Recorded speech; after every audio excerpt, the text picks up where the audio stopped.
Hare Krishna. Srila Prabhupada ki jai.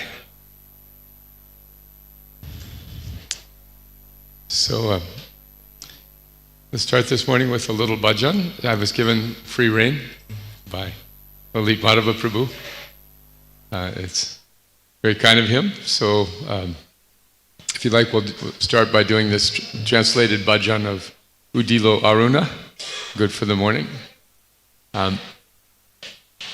For those I haven't met, my name is Kalakantha Das. I'm visiting from USA for this few weeks here, and it's good to be back, Radhakunja Bihari Mandir.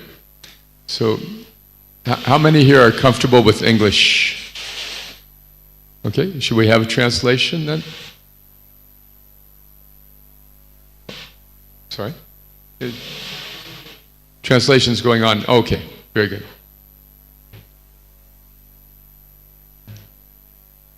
Hare Krishna.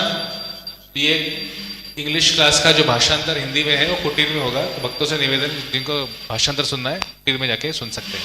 Hare Krishna. Okay. So, in our preaching in the West, we use these English translations to help the people understand the meaning of the bhajans more easily.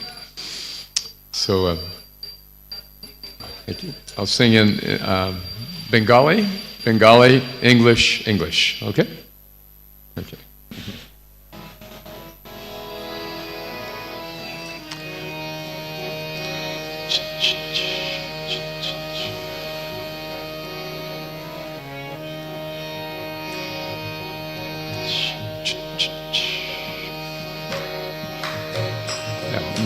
Udilo Aruna Purababaje Dvijamani Goramane Jage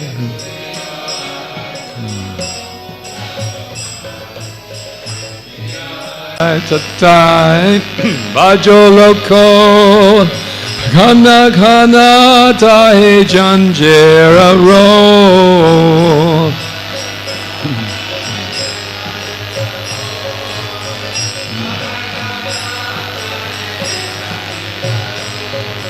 Premidhala dhala sonara angam charanenu purabaje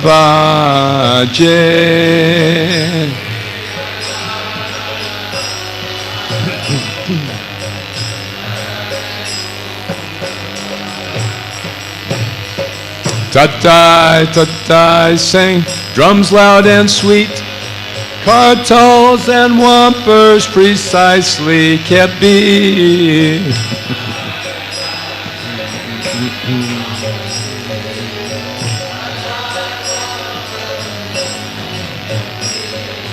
Ankle bells jangling away just above, Gauranga's golden form trembled in love.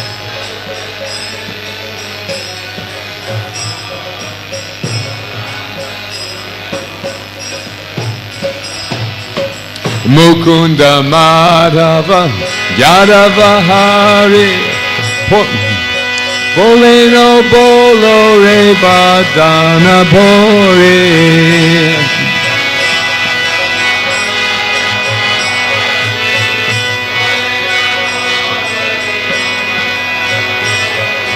Niche Neda Basse Gelore Rati Vibhasa Sarira Saje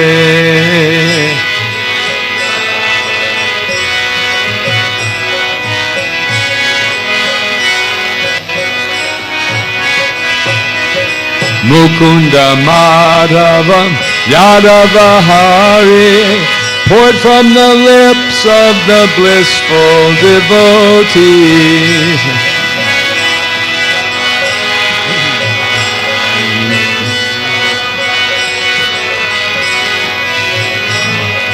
People, they shouted your corpses at night, and all day you dress up your bodies just right.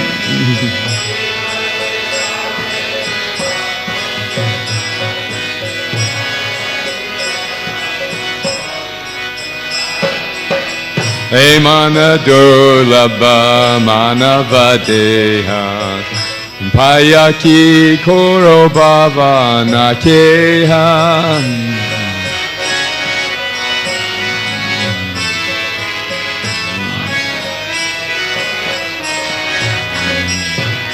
Ebe na bhajile jasoda sutta Charame pori belaje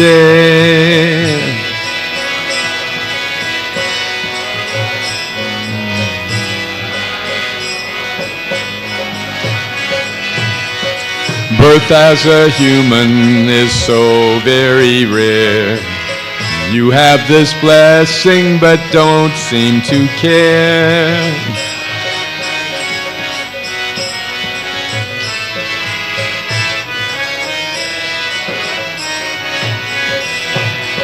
Snubbing the worship of Yasoda's son. Slowly you dwindle, decay, and are done.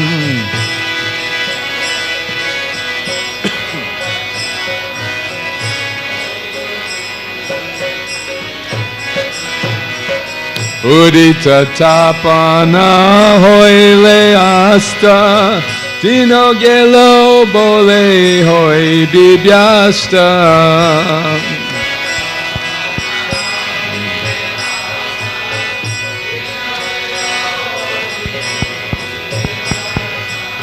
Tabe que no ebe alasa hoi, na bajari doya rajen.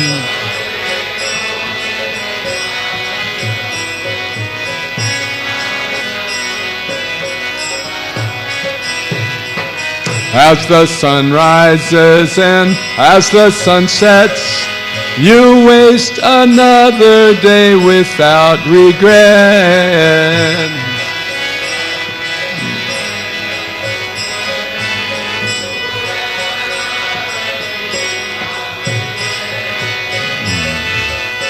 What? Why are you idle, and when will you start to understand God who resides in your heart?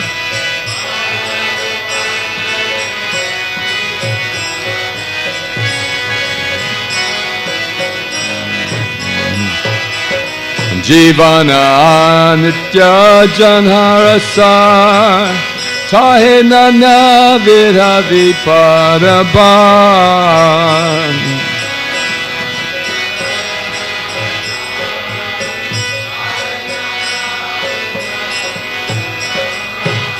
Namasraya kori jatane tumi taka panakaje.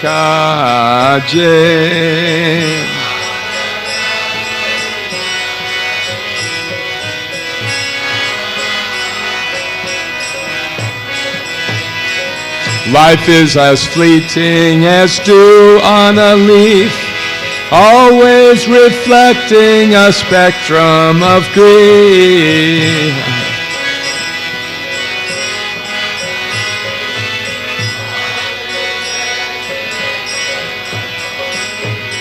What other service is equally sane as finding the shelter of God's holy name?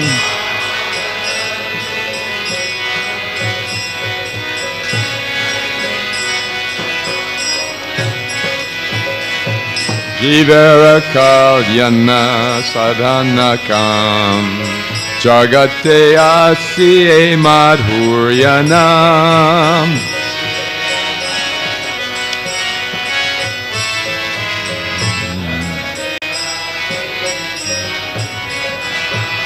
Avidyatimmiratapana rupe Hridgagane viraje.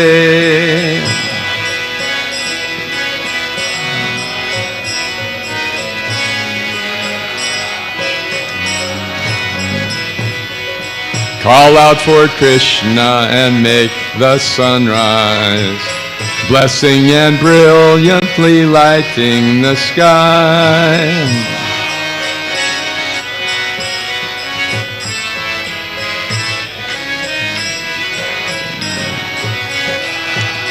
both in your own and in everyone's heart. Conquer your ignorance, rise from the dark.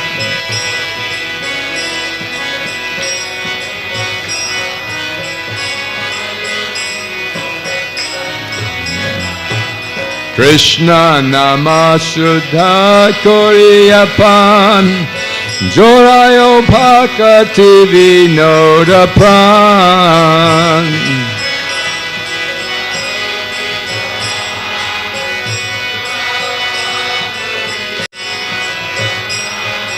Nama bina kichu nahi koaram, Shauda bhuvana maje.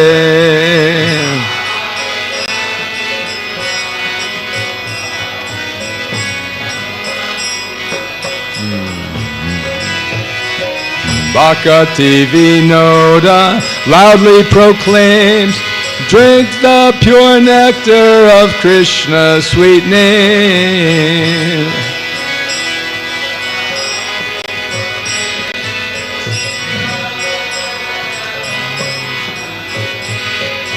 These holy names are my very life air.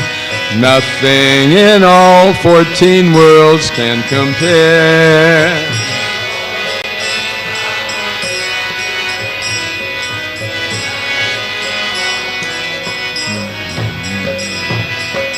Jeev Jago, Jeev Jago, Gora Chandra Bole. No, good.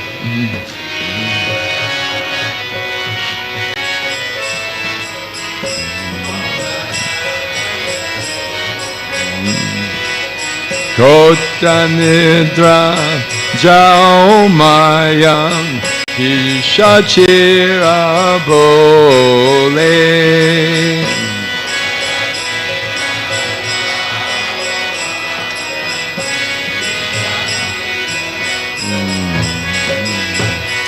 Jivas wake up, Jivas wake up, calls out Lord Gauranga.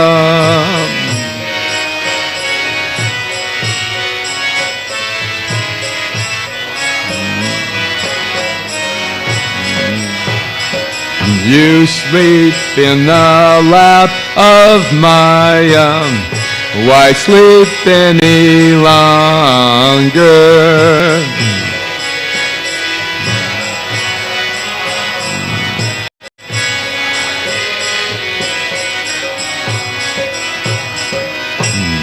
Bhaji Bobolia Eshe Sangsara Bitori.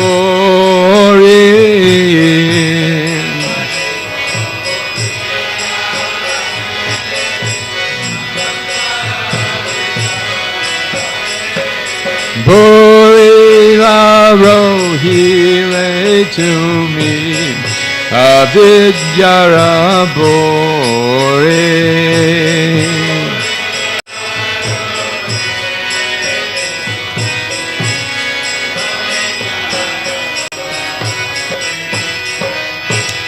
At birth you had promised Krishna to relish his bhajan.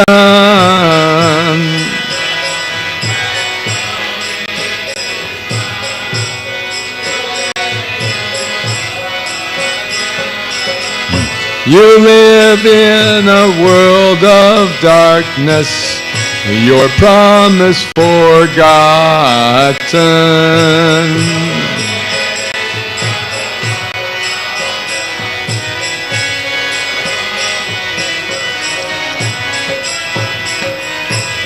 Tomare loite ami hoinu avatara.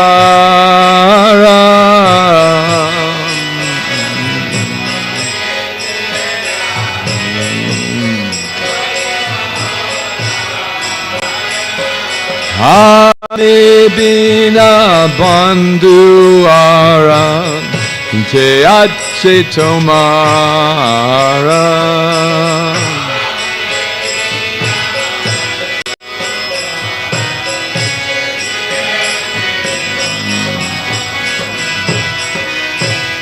To save you I have descended in this incarnation.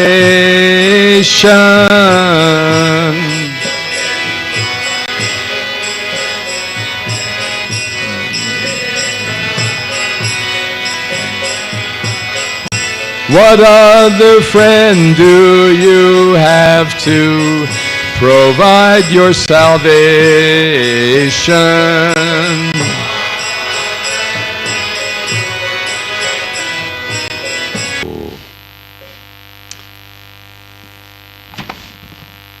Hare Krishna. This week we had Gaur Purnima, and such a nice opportunity to remember the purpose of our lives as devotees of Krishna. So simultaneously, in the mood of the devotee. Krishna has everything except the love of his devotees. He experiences that only by coming as Lord Chaitanya. In this incarnation, he is teaching us how to please Krishna. Just like, for example, Srila Prabhupada said, if you are massaging me, I may take your hand and show no like this. Do it like this. So Lord Chaitanya comes to show us how to please Krishna. Krishna is not difficult to please. Patram pushpam palam toyam yo me bhakta prayachati. You offer me a fruit, flower, leaf, water, I will accept it.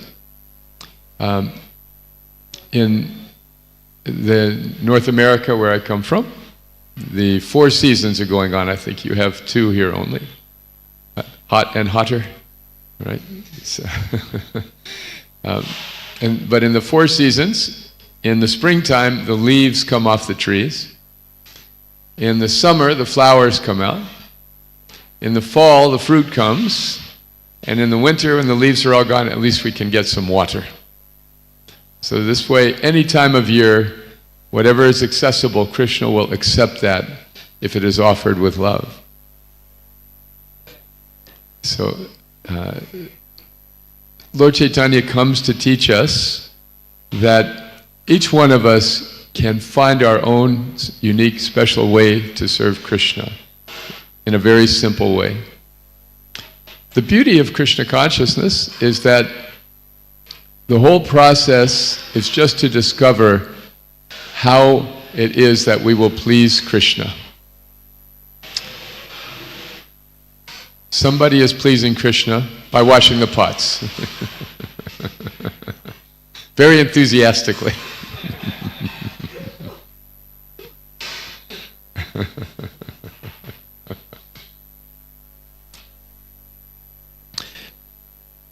It's a wonderful thing because instead of trying to obscure our feelings, in bhakti we gradually bring out our feelings. Jai Shri Radha Kunja Bihari.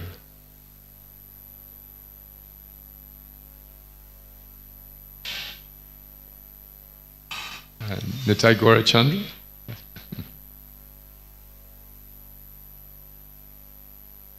We gradually bring out our feelings because they are dormant in our heart. Nitya Siddha Krishna Prema Sadhu Kabunoi. Loving Krishna is natural, and the process of hearing and chanting about Krishna awakens this natural love.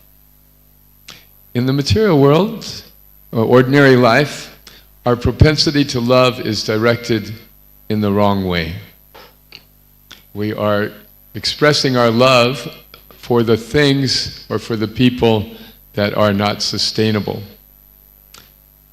I teach at a university in Florida, and they have very famous athletic teams. And so the mascot for the team is the alligators, the gators. So the people there are very big fans of the gators. And you have crocodiles in India, I think, yes? a related, similar thing. So, yes, in Florida is a big, beautiful state with many, many beautiful lakes. But you can't swim in any of these lakes or go in them because the alligators will attack you. Nonetheless, the sports team is called the Alligators. And everybody at the football matches and all the matches, they go like this. We want to defeat the other team, like the alligator. So one man very tragically passed away, a gentleman in the community, not a devotee. But he died at a young age in his 40s with young children, wife, very tragic. So they had a memorial service for this gentleman, and all his friends were there to speak about him, to praise him.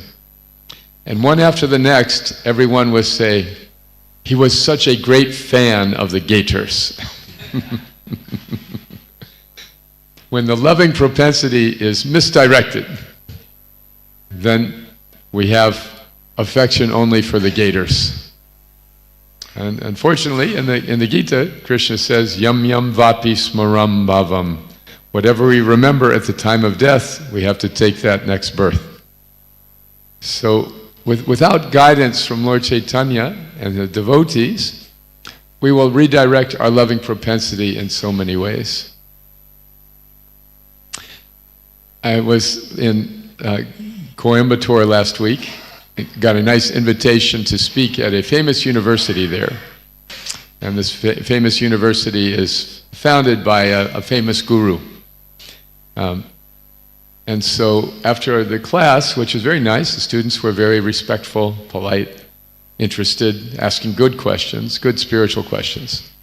Afterwards, the headmaster gave me a book about this famous guru, and I thought, okay, good, I will get to study and learn their philosophy. Yes, they're impersonalists, no doubt, but let me understand. So I was reading the book, and the first chapter talks about how this guru has so much love that wherever the guru goes, the two dogs are always there. And when the guru is giving class, one dog will sit on the side of the asana. And whenever the dog indicates, the guru will pet the dog. So, this was an illustration of how much love is there in this guru.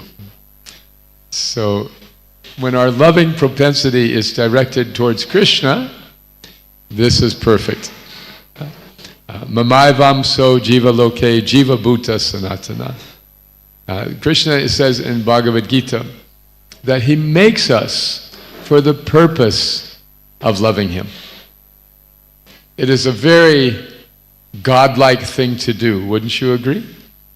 If you were God, then you would make your expansion in a way to serve you and to bring you pleasure. That's why he makes us, that's why we exist. And until we are reestablished in that position, we will always feel incomplete. So the beauty of bhakti is it reestablishes us in the position of serving Krishna. Even from the very first day. As soon as we chant the Maha Mantra, we are serving Krishna. Krishna takes pleasure in hearing his name. In fact, we all take pleasure in hearing our name, isn't it? What is the sweetest sound in any language? It is the sound of one's own name.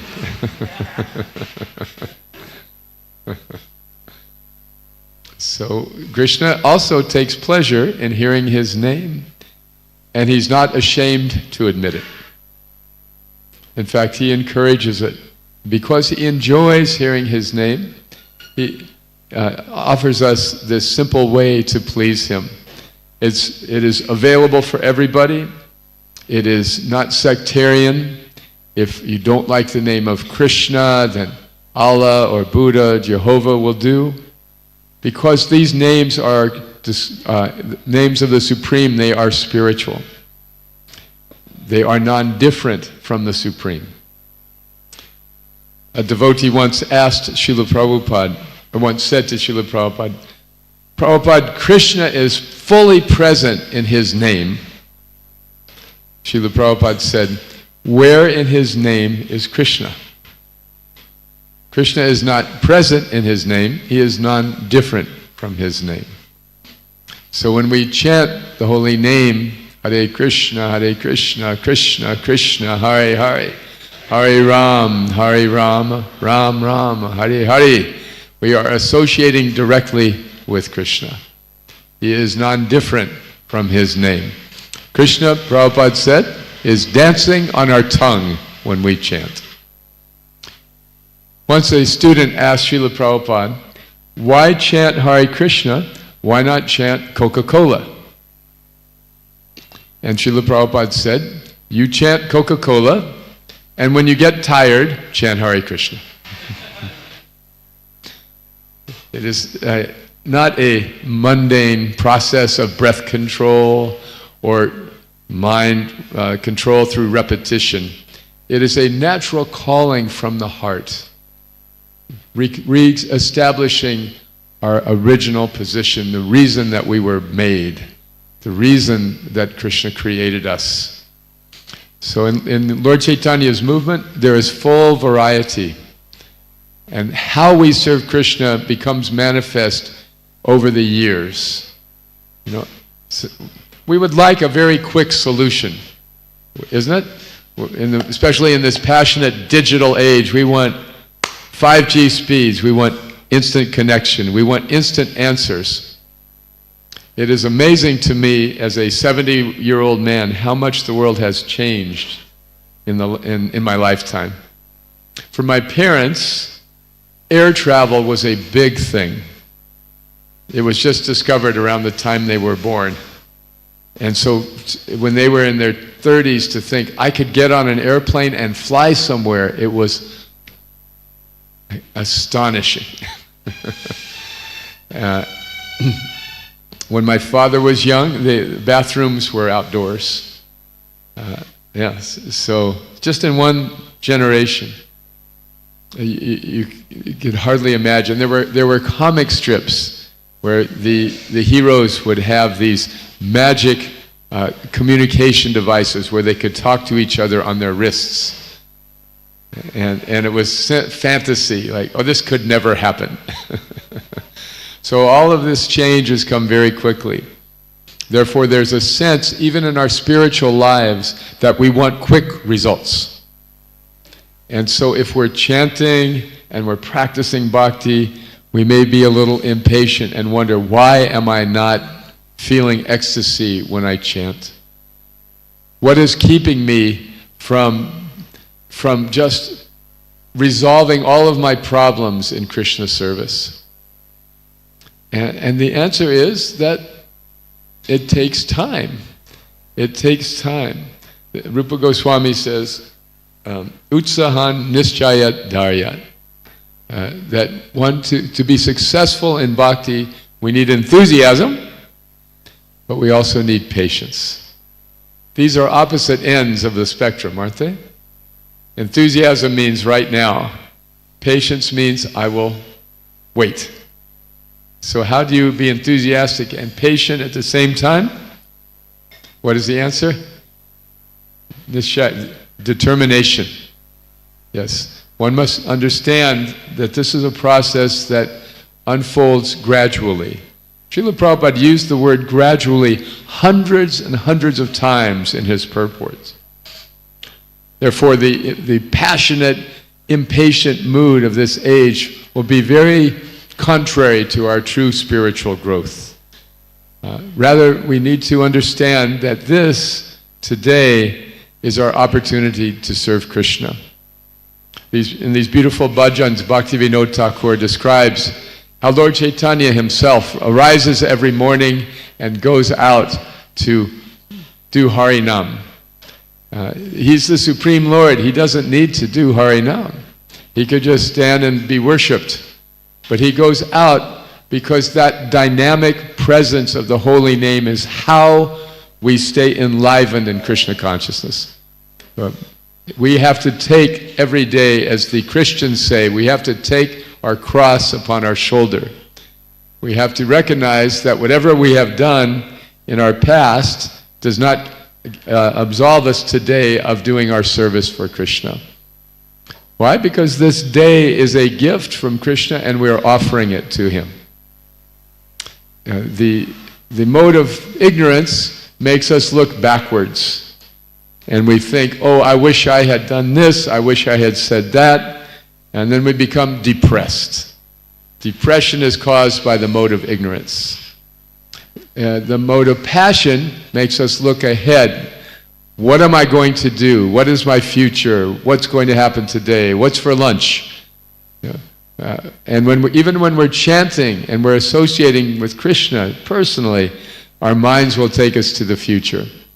To the future, to the past, mode of passion, mode of ignorance.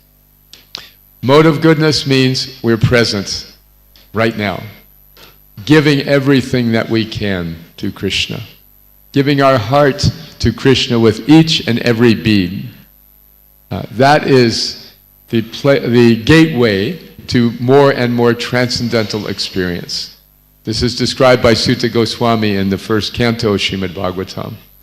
Evam tada rajas tamo bhava kama lobhaitayastaye cheta etayar anavidham stitvam sattve prasidati. When the influences of passion and ignorance, such as greed or lamentation, are removed, then one becomes fixed in goodness. And then, evam prasana manaso bhagavat bhakti yogataha bhagavat tattva vijnanam jnaninas tattva darshan. That this is the time when the mind is present, that one can begin true practice of bhakti yoga. If we are not conscious of our service, we may go through the motions, but the heart will not change. So bringing the mind to the moment, we are chanting, we are serving, whatever we are doing for Krishna, that makes the heart change. Why? Because then we can offer it with love. Then we can offer it with attention. In the mode of goodness, one becomes able to enter transcendental experience. So Lord Chaitanya is giving this medication, the holy name, which allows us to come to the transcendental position on its own power. It is up to us to be in the mode of goodness. That much we have to do. We have to bring our attention to the holy name. We have to bring our attention to the service. Sometimes we wonder, why am I not happy in Krishna consciousness? Because the modes of passion and ignorance are covering over our service. Our attention has wandered and we're not focused. So the great gift of bhakti is that every single day we can arise above the depression and anxiety of this world and remember Krishna and connect with Krishna. Life is as fleeting as dew on a leaf, always reflecting a spectrum of grief. When we think that we take for granted that we have so many years ahead of us, then we are subjected to the mode of passion and ignorance. When we recognize that today might be my last day, this hour might be my last hour. Prabhupada said, a philosopher is one who keeps death in his front. So then we will be naturally inspired to make the most of the present circumstances, won't we? When we are thinking we have so much time, then there is time to waste. But when we realize we may not have much time, then we want to use every moment properly. This is the beauty of growing old in Krishna consciousness. That the older you get, the more your time compresses, and the more you value whatever time is left. Let me make the most of it. As we get older, our bodies start deteriorating, and things that we used to do, we're not able to do anymore. Those are just reminders every day. Let me make the most of what time I have left. So these are some realizations I have, some thoughts from these bhajans. Now, we'll take time for any discussion, any questions, any reflections you might like to share. Okay, have a mic here? Yes, Mataji. Thank you, Prabhuji. Mataji back here.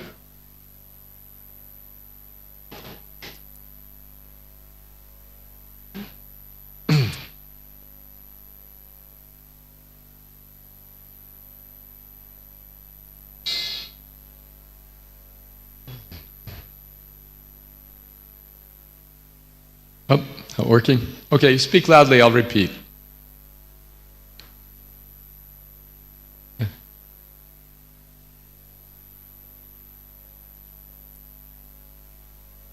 Oh.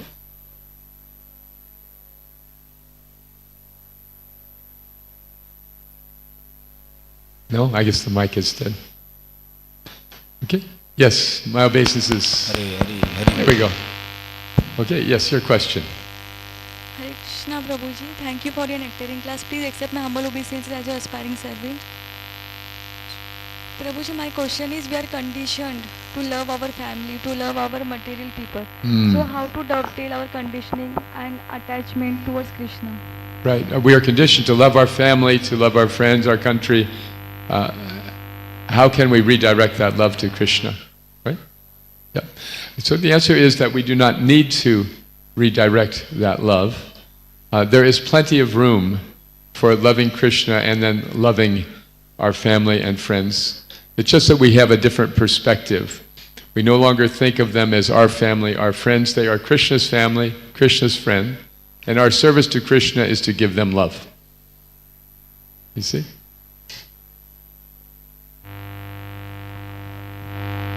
How long will that attachment last?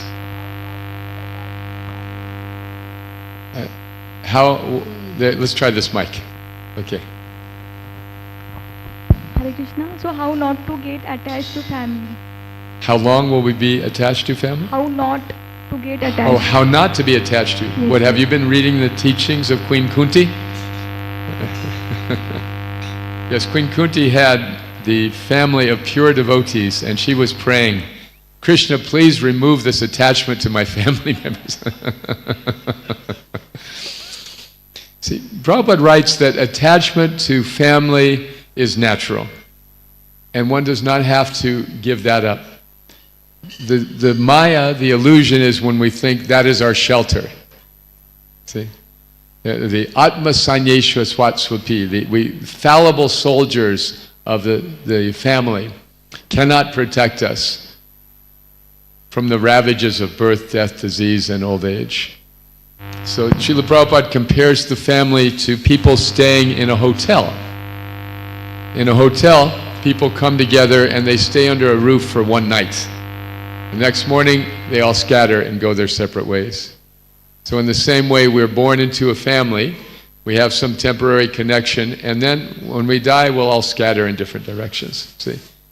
So therefore, Bhaktivinoda Thakur says, Manasa Deha Geha Yokichu More, Arpilun Tuapadi Nanda Kishore. My mind, my body, my family, my home, everything, today I see it belongs to you, Nanda Kishore. And now, as your servant, I will take care of them.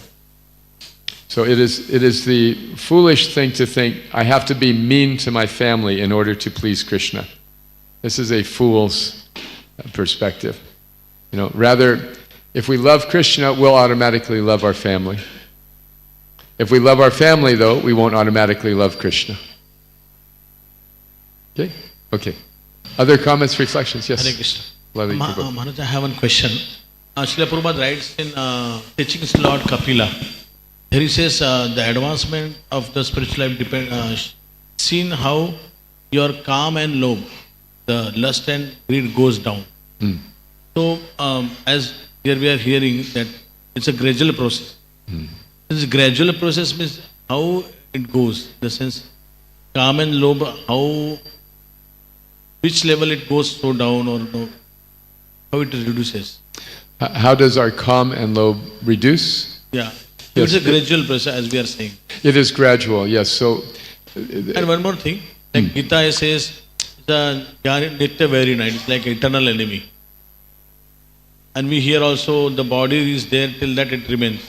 that's right, the body is, Till the body is there, this will remain. it will remain, yes. So then whether we have made advancement or no, it becomes ambiguity. Yes, we have to learn how to live with these unwanted things that we cannot kill. If we had a gun, we would shoot them, right? And be gone. Lust, done. But we don't have that power, right? So there's two ways, two things that then we respond. We have unwanted desires, we pretend we don't. And this is a very bad strategy. Why? Because then we are trying to fool Krishna. Srila Prabhupada said, if we try to cheat Krishna, Krishna is a better cheat than us.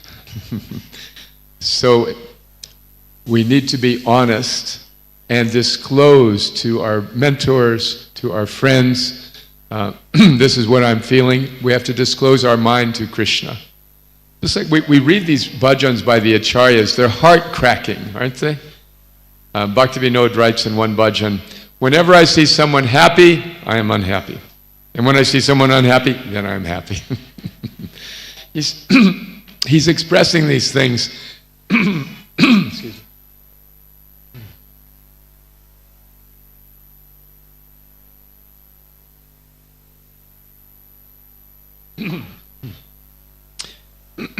Is he saying these things just to show us how we should be thinking? Sometimes devotees feel that way. But another way of looking at it is that he's speaking a very deep realization. When he looks in his heart, he's saying this is what is actually there. And he's disclosing it. You see? So the strategy of denial is no good. In the Gita, Krishna says this, right? What good will repression accomplish?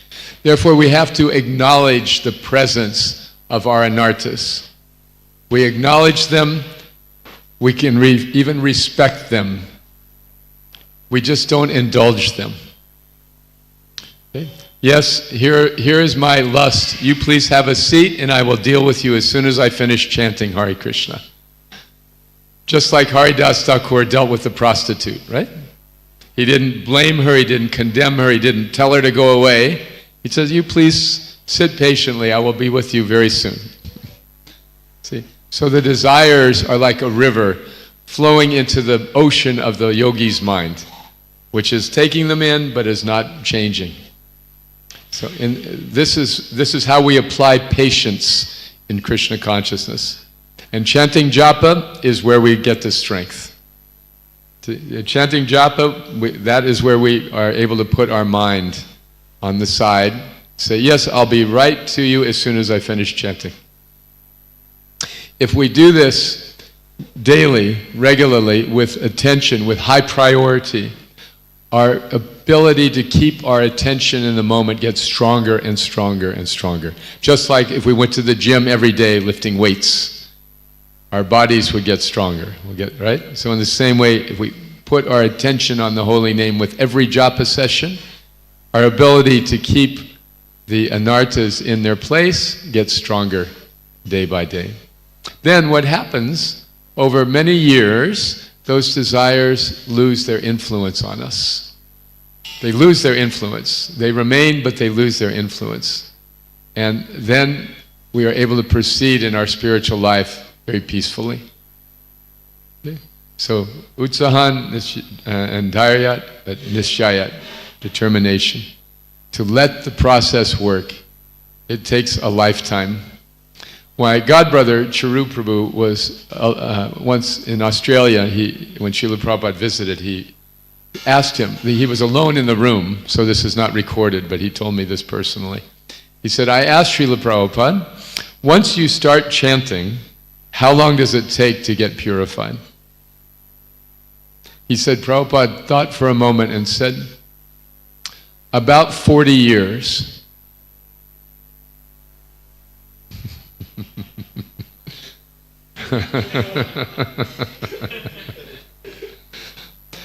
The beauty of Krishna consciousness is that if we are pursuing devotional service, we're safe.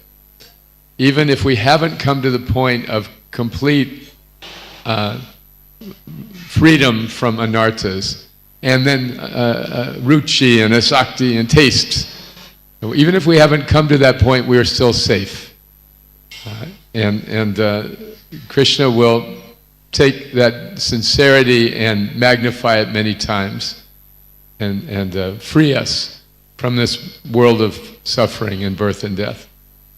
I have seen in my life as a devotee, some of my god brothers and god sisters leaving their bodies.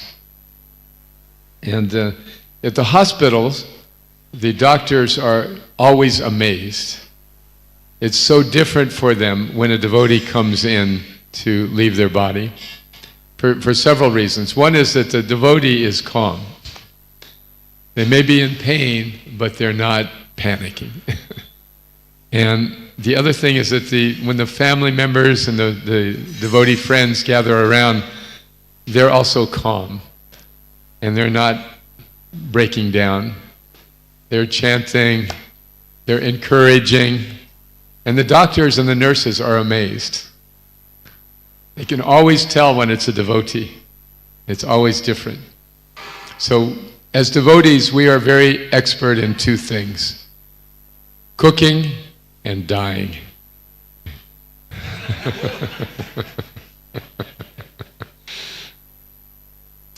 We are preparing ourselves every day for this, this final exam. And the final exam may come as a pop quiz also. But even if our bhakti is not fully mature, we are on the safe side by Krishna's grace. And in the 12th chapter of Bhagavad Gita, Arjuna asks, who is better off, the impersonalist or the personalist? And Krishna says that both paths are legitimate. It's just very difficult to pursue the impersonalist path. But if you try to please me, I will personally pull you from the sea of birth and death. So no matter what is our stage, if we're doing our best to please Krishna, Krishna is ready to cut us to the front of the line if need be. Is that all right? Okay. Yes, Prabhu. Back here.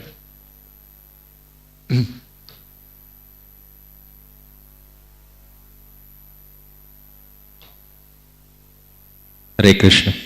Thank you, Prabhu, for the nice class and traveling so far to be merciful on us. Krishna has created all of us to serve Him. And that's our natural propensity. And when we do that, Krishna is very happy. And we see in this material world, if we have this natural propensity, for example, music, so then we can play music very easily. Mm-hmm. But that's not the case in bhakti. If that is the natural propensity, it should reflect some way or the other. Thank you. If bhakti is our natural propensity, we should just be able to do it all the time. Right? This says, like, if music is our propensity or cooking, we're happy to do it all the time. Right. So, when we first take up Krishna consciousness, I believe for many, if not most of us, we experience an initial joy and relief from anxiety. This is described in the Nectar of Devotion, right?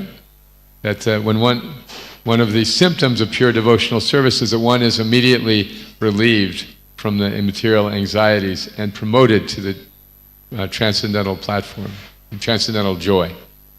So, you know, and sometimes in marketing, a store will say a special introductory offer. You subscribe to our product and we'll give you 50% off to start, or free introductory offer. So bhakti is like that. Initially, we make very rapid advancement and we think, oh, this is so easy. I see this all the time in my preaching in the West. The boys and girls who come to bhakti are very skeptical. And finally, one way or another, they're going, all right, I will try it. And then after a short time, they say, this is fun. And then a little further along, they say, what's wrong with all these other devotees?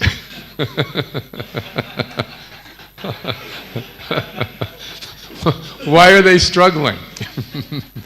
I must be very special. We call this the PDS, the Pure Devotee Syndrome. And so, actually bhakti is easy. The problem is that we are carrying a lot of baggage. There's a lot of residual attachment. That can only be cleansed out over time. So the beauty of the transformation in bhakti, we need to recall that and cherish that, and every time we chant, remember that. How before bhakti I was so confused, I was so lost, I was so miserable. Now, by Krishna's grace, I have the medicine, I have the ticket, I have the means, the techniques of spiritual life, as Prabhupada put it. So it is just a matter of our character at that point. If we're given a great gift, do we cherish it? Are we continually grateful for it? Or do we take it for granted? This is what happens in our Krishna consciousness. We tend to take it for granted. Because there's a learning curve, but it's not all that steep, right? To learn some Bhagavad Gita, to learn some Srimad Bhagavatam, to learn some Vaishnava etiquette, there's a learning curve, but after 1, 2, 3 years, we can pretty much get that down. Then it's just a question of our character. Do we value or do we take it for granted? Srila Prabhupada said, casual means casualty. If we take it for granted, then we can very easily get distracted by some other shiny object, you see. So this is why Lord Chaitanya said, Trinadapi sunichena tororapi sahishnuna amanena manadena kirtaniya sadahari. If we take our Krishna consciousness as being very valuable, we will value it in others also. And we will not want any respect for ourselves. Why? Because we see so many anarthas are with me. So we don't expect to be praised. We expect to be criticized because we're so fallen. But in others we see they are chanting, they are valuing their bhakti. Therefore we can respect them. In this way one can always chant and be immune from taking for granted. Do you remember this beautiful story from Mahabharata where Duryodhana and Yudhisthira are meeting with Dronacharya? So Drona sends them out on an errand. He says, Duryodhana, I want you to go find somebody who is superior to you and bring that person back to me. And Yudhisthira, you go find someone who is inferior to you and bring that person back to me. So at the end of the day, Duryodhana came back empty-handed. Gurudev, I looked and looked, I couldn't find anybody superior to me. And Yudhisthira also came back empty-handed. He said, I couldn't find anyone inferior to me, but then I saw one man, he was hitting a cow. I said, okay, this is something I would never do. But then I followed him home, and I looked in the window, and I saw he was taking Ekadasi Prasad. He was honoring Ekadasi. I said, no, he's my superior. I break Ekadasi sometimes. So then Drona said, Yudhisthira, you are fit to rule the world. And Duryodhana, you are fit to be eaten by jackals. So if we value bhakti, we will value it in others also. Therefore, it is very easy to treat others with respect. One of the things that causes us to become discouraged in Krishna consciousness is when our false ego gets pinched in the association of devotees. Has anyone ever heard of a rock tumbler? You know what a rock tumbler is? It's this little experiment, science kind of toy that is given to children sometimes. You put rocks in. It's a centrifuge. And then you put on the top and press, and it goes round and round and round. And then you open it, and the rocks are all round and shiny. So being in the association of devotees is like that. Krishna has, yes, we spin around, and then Krishna chips off the little edges of our false ego by the mercy of the devotees. But then if we stay, then we come out round and shiny. Then our bhakti is very easy. It's very easy if we are grateful and we appreciate it in others also. We don't exist in a void. We only exist in relationships with others. All right? Okay. Thank you. Just if you can share your personal interaction with Srila Prabhupada, just few things. I made a fool of myself in front of Srila Prabhupada one time. I think, can I tell this story? I've told it. I mean, I only have one story, so tell. All right, okay. So I was doing traveling book distribution, and our party came to Chicago where Srila Prabhupada was visiting, and my friend was cooking for Prabhupada. He said, "Would you like to help me cook?" I said, "Yes, thank you. The only problem is I don't know how to cook." So he said, "That's all right." He showed me how to make sandesh, which is entry-level cooking. You just have to, no skill required, just some. So then he said, "Would you like to offer the plate to Srila Prabhupada?" I said, "Yes, thank you." Finally, I get to do some vapu seva, some personal service. That's where real Krishna consciousness is at. That's what we all thought. So I took the plate, I took it in to Srila Prabhupada, put it on his desk, paid obeisances. He looked at me, very grave, said nothing. So I left, waiting to hear the bell that indicated Prabhupada was finished. He rang, I came in, took the plate, he looked at me, very grave, said nothing. So I was leaving the room thinking, well, I didn't get any personal instruction, but at least I get Prabhupada's remnants. And then closed this door, across the hall, the other door open, it was Brahmananda Swami, Prabhupada's servant, 140 kilos. He said, "Where's Prabhupada's plate?" And he took the whole thing. But I saw at least Prabhupada had taken some sandesh. So I thought, okay, my life is perfect. So I was all happy having this opportunity to personally serve Prabhupada. But then my friend, the cook, the next day, he said, Prabhupada was saying, "Why are so many men staying back from book distribution to cook for me?" See, so I had my idea of how to please Prabhupada. But it was really my idea of how to please myself. Pleasing Prabhupada meant to take his order. The Vani Seva, not the Vapu Seva. So that was the one time I was alone with Srila Prabhupada and got this very valuable lesson. And that has sustained me all these years, that I always have the order of my spiritual master. So Prabhupada got this order to go and preach in the West. What if we don't have such a specific order? Well, we have this one order: follow the 4 regular principles and chant 16 rounds. That is the sacred order from our spiritual master if we have taken Diksha. So that order is with us always. And from there, Tesham Satata Yuktanam Bhajatam Priti Purvakam, Krishna will guide us into what it is that is our specific service to the Lord. Okay? All right. Yes, Prabhuji. Okay.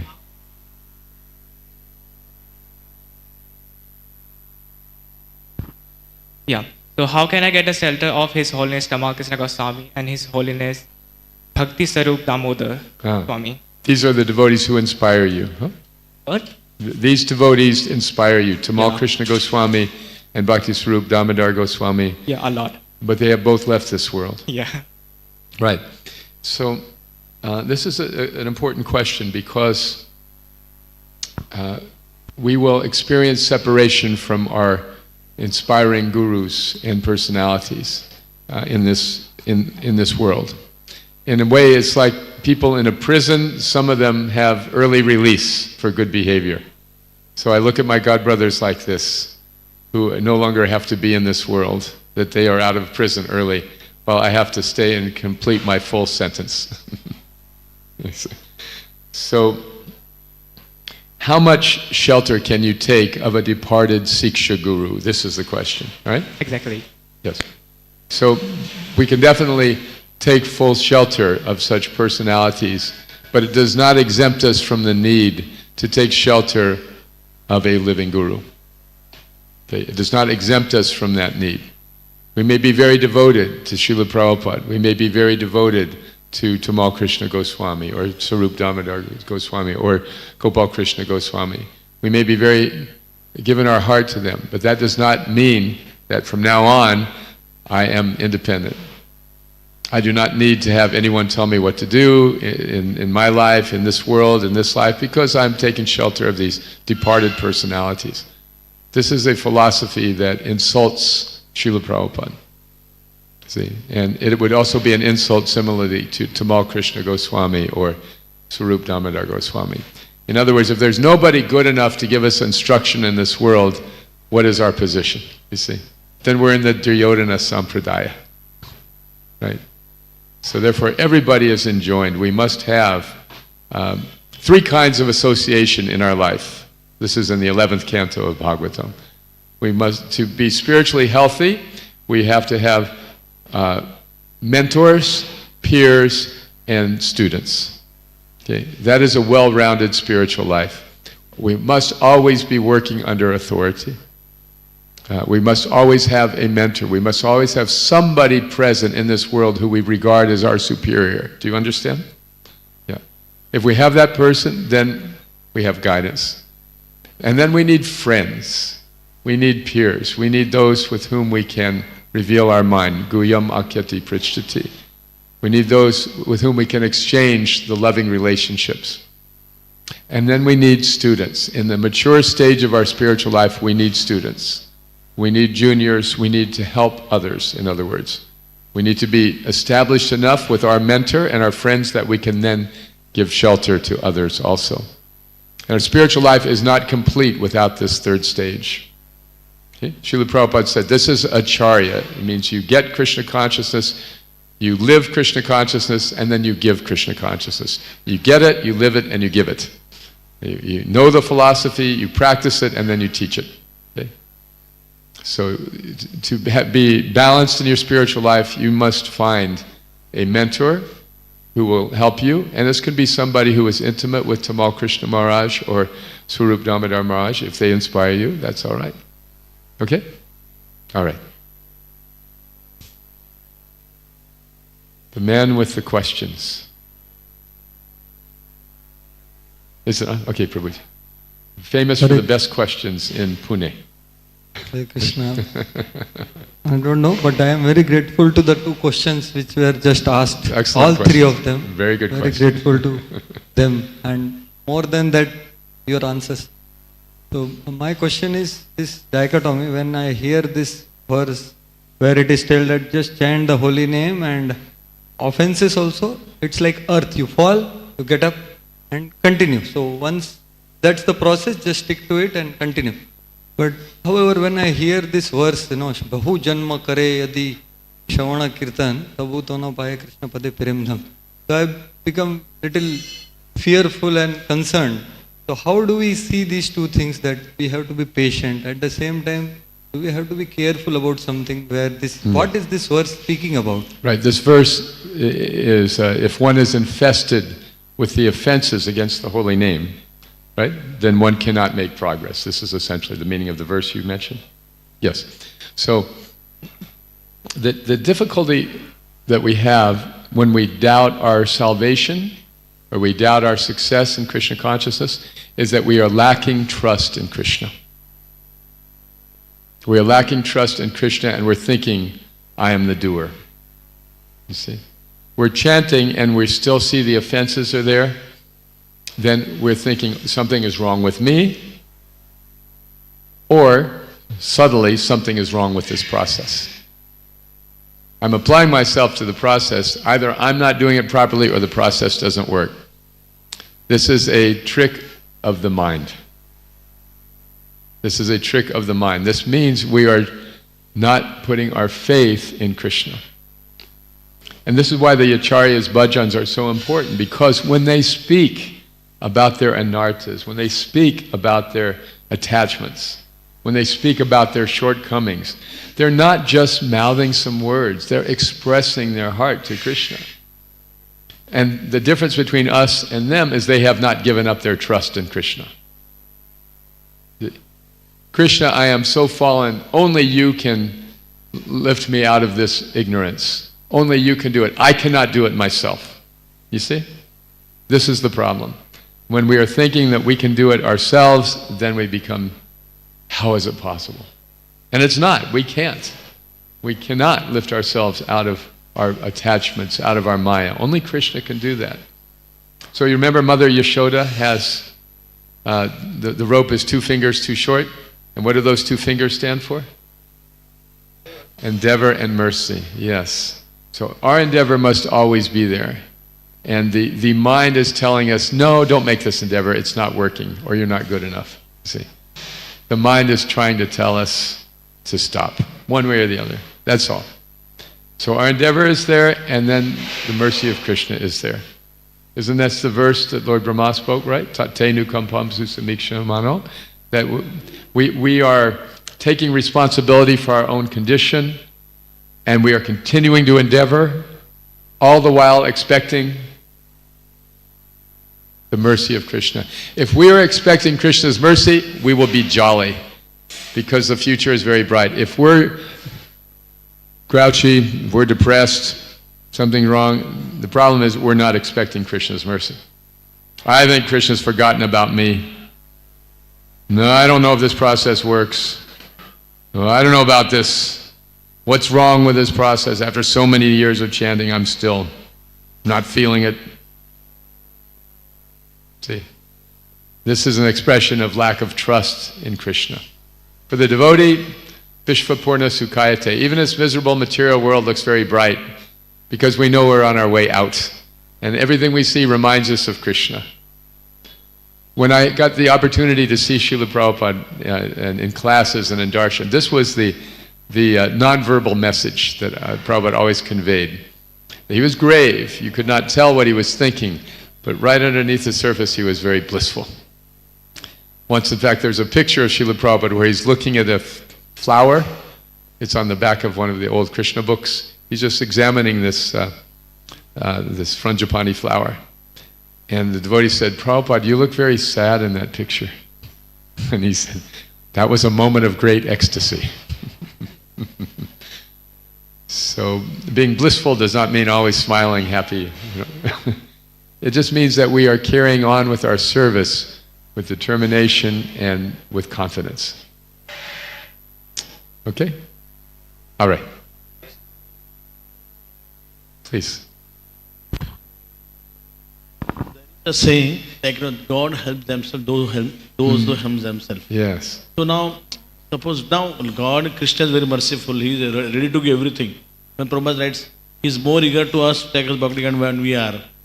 But we see that our eagerness is not there. Our desires are not there to serve Krishna that way. That's why we will sometime, that we will get success or no. Right. It is not about the Lord, it is about our endeavor which we are not able. Our eagerness may be very slight, but it's there. Okay? It may be very slight, but it still exists. And so that's what we have to offer to Krishna. We have to be honest. Krishna, I'm not very eager today, but anyway, I'm going to chant. I'm going to serve. In spite of not being very eager, in spite of having some doubts, in spite of having some lack of enthusiasm, I'm not going away. You were just offering a tiny little bit to Krishna. I always remember the story of Sanatan Goswami. Remember, he had his little deity of Madan Mohan, and he was very poor. All he had was some attar, and he would add some water and make a chapati and offer it to Madan Mohan. So finally, one day, Madan Mohan said, couldn't you at least add some salt? And Sanatan Goswami said, my Lord, what can I do? I just have nothing. So, of course, then the salt merchant and the barge and the whole thing happened. But the point is, even though he didn't have salt, Sanatan Goswami did not stop offering everything he had. See, so even though we may not be very eager, even though we may not have much love, even though we may have faults in so many ways, whatever we have, Krishna, here it is, you have to take it. You have to take it because I'm offering it to you. Salt or no salt, here it is. Okay? But that's determination. And Krishna is not this mechanical bean-counting God. Oh, he's not doing very well today. I don't know if I'm going to let him back in the spiritual world. He's saying, look at this fool. He's chanting. He's got all these desires. Anyway, he's chanting. Come on. Bhavagrahi Janardana. So the problem is not Krishna's unwillingness, it's our own sense of ego.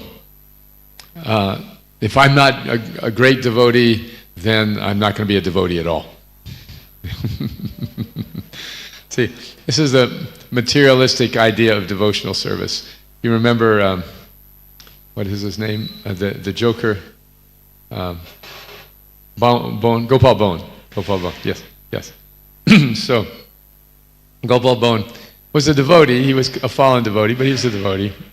One day he was carrying a load of wheat, and all of a sudden a gust of wind came along and blew it into the air. So before it hit the ground, he said, Govinda Bhoga.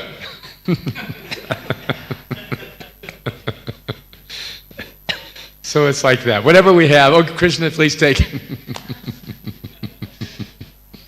Okay? All right, so should we stop there, Prabhuji? One last question? One more. Okay. Thank you, Prabhuji, for such a wonderful class discussion. You were mentioning that when acharyas are praying in the songs, different songs, that how I am so sinful and I am so... So this is coming from the core of their heart. Yes. At the same time, we also hear that this is also a lesson for the sadhakas, na? How we should also pray to the Lord. Yes. At the same time, the same acharyas, when they are in some other songs, they are expressing their deep attachment to the Lord. Yes. How they want to serve the Lord, and they are expressing their deep attachment to the Lord also. So is it that different point of time, they are the waves of emotions that are coming, how do actually we understand it? No, they're a continuum. When we actually have deep realization of our anarthas, then we're eligible to have the higher realizations as well. It's not that the deep realizations of anarthas go away. That's the foundation for our further realizations. Bhaktivinoda Thakur in Sharanagati writes, you know, these 6 limbs of surrender. One of them is to reject things that are unfavorable. So he begins by talking about all these worldly things. I'm through with worldly people and worldly activities and this and this and this. I'm through with this. Very determined. And then a couple of songs later, he's a gopi in the spiritual world. And he's saying, this Chandravali, I won't even look at her. Be very unfavorable for my devotional service. Same section, but from song 1 to song 4, such an evolution, you see? So there's no need.